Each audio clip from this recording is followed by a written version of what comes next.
What is the impact of five-star tight end Duce Robinson choosing USC over schools like Georgia, over schools like Texas? There's a lot more to this than what meets the eye. So let's talk about it. Well, the obvious thing is that USC got an absolute baller in Duce Robinson. 6'6", 225 pounds. That boy's an athlete. Also plays baseball, was a guy that was considering his MLB prospects before he chose to sign with USC. Like, he's going to be a dude in Los Angeles. And obviously there's like the talent that you add to your offense, which is a big deal. But I think schematically, what USC gets with Duce Robinson is the flexibility now to target different matchups. And it might be next year. It might be over the next couple of years. Like, we'll see what happens when he gets on campus at USC and how he blends with the offense. But what I'm trying to tell you is Duce Robinson is a chess piece at tight end. Like, when you watch him on his tape, a lot of different guys, when they put their highlights together on Huddle, they'll sort of highlight themselves because that's kind of what you're supposed to do when you're trying to get recruited. Duce Robinson doesn't do that in the tape that I saw, at least. Maybe did on other highlight tapes. What I saw, though, was Duce Robinson lining up, and he didn't have to highlight himself. He just stood out like a sore thumb when you watch him on tape. Just one of the biggest dudes on the field. Great catch radius. He makes plays. And so going back to the flexibility to pinpoint matchups, USC now has the flexibility to put Duce Robinson out in the slot and get him on a safety. You can have his hand in the dirt and put him on a linebacker. Anybody trying to guard Duce Robinson one-on-one, it's going to be tough, right? I mean, 6'6", 225 pounds, had over 1,000 yards as a senior, had double-digit touchdowns. Like, he is a production machine. He's a real deal receiving threat, not just a big body. Sometimes you get these guys out of high school, and there's a lot of projection for what they could do. Hey, I like the frame, I like the build, I like the tools. Duce Robinson has actually put production on tape. And so you're not going to be able to just go one-on-one with him. And more we're seeing in modern college football, having a chess piece at tight end is just a matchup nightmare. And we're seeing the game more and more drift that way. I mean, think about these elite teams last year in the college football playoff. Georgia had two of them in Darnell Washington and Brock Bowers. Michigan, they leaned really heavily on tight end play. And so what I'm saying is USC now with Duce Robinson, they're going to have great receivers always at USC as long as Lincoln Riley's there. Now you have a tight end to where it's going to be very difficult for defenses to be able to account for all of these weapons across the board with USC's offense.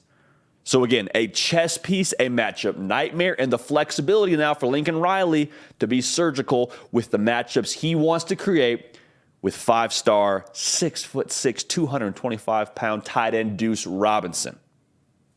Best of luck the rest of college football with defending that. Now make sure you subscribe. We had a ton of the USC faithful join us in the last 24 hours. Jump on in. The water is fine. Okay. Also, make sure you're following me on Instagram as well as on Twitter at JD Pickell. We appreciate y'all for that. Take a step back. What else does this recruitment mean? What else does this commitment mean for USC and Lincoln Riley? I believe it just further legitimizes the Lincoln Riley effect at USC. Because think about it this way. USC, like I said at the top of the video, who else were they battling with to get Duce Robinson? Texas. Ton of resources, one of the most recognizable brands in all of college football and all of sports. Georgia, which has established themselves as tight end U over the last 4 or 5 years at least. Kirby Smart, back-to-back national titles. And Duce Robinson says, no, I want to go play for Lincoln Riley. I want to go play in that offense that puts up a lot of points. I think that just shows the perception of Lincoln Riley and USC right now in the eyes of top recruits. Had a top 10 class this past season, in 2023, that is, did USC on the recruiting trail. This just shows their perception. To win a guy like Duce Robinson over a school like Georgia that has all the momentum in the world right now, I'm just telling you, kids want to go play in Lincoln Riley's offense. They want to go play for USC and in LA and under the tradition and branding of USC. Like, it's carrying some weight that I don't know that it's carried over the last couple of years. Lincoln Riley is breathing new life into the USC brand and breathing new life into USC on the recruiting trail and what they're going to do on the field and what they've already done on the field. I'll say this too. Lincoln Riley able to get his quarterback, Malachi Nelson, Caleb Williams, We'll see what happens with Dylan Raiola. There's a domino effect there. And this isn't necessarily specific to USC, but Lincoln Riley does it so well getting his guy at quarterback to where you get the quarterback, a lot of other people want to come and play with that quarterback. Like Duce Robinson had an interview, I believe it was sometime in maybe the summer before this past season started. And he's talking to somebody about, the appeal of USC. And as he's giving his answer, Caleb Williams jumps into the frame, says, "Fight on." Duce Robinson's like, yeah, that's a pretty good reason to want to go to USC. And then a little bit later in that same interview, Malachi Nelson steps into the frame, throws up the "fight on." He's like, yeah, man, 2 good reasons to go to USC, to go and play with those guys. So I'm just saying, getting the quarterback to attract these playmakers, Lincoln Riley does that better than anybody else in the country, in my estimation, and you see the dividends with a guy like Duce Robinson. So the branding and the quarterback recruiting, there's a lot of juice there right now in LA. A whole lot of juice. This is the last thing that I think it should prove to the rest of the college football landscape. It gives you a little bit of a peek into Lincoln Riley and USC's approach when it comes to the recruiting trail. Because there's this perception around USC that they're just kind of shopaholics. Like they're going to go in the portal, get whatever they want, overturn the roster every single year, pick up the best players, and have them come to LA. That's not what I'm seeing here with a guy like Duce Robinson. A recruitment that went all the way into late March, well after the second signing period. They were patient, they were diligent, they were consistent, and they made a point to get Duce Robinson to come to USC from the high school ranks. If you don't care about recruiting, you don't make a push to get a guy like this into March.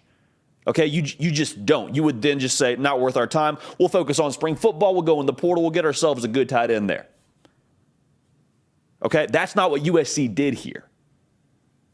They're still going to use the portal, obviously.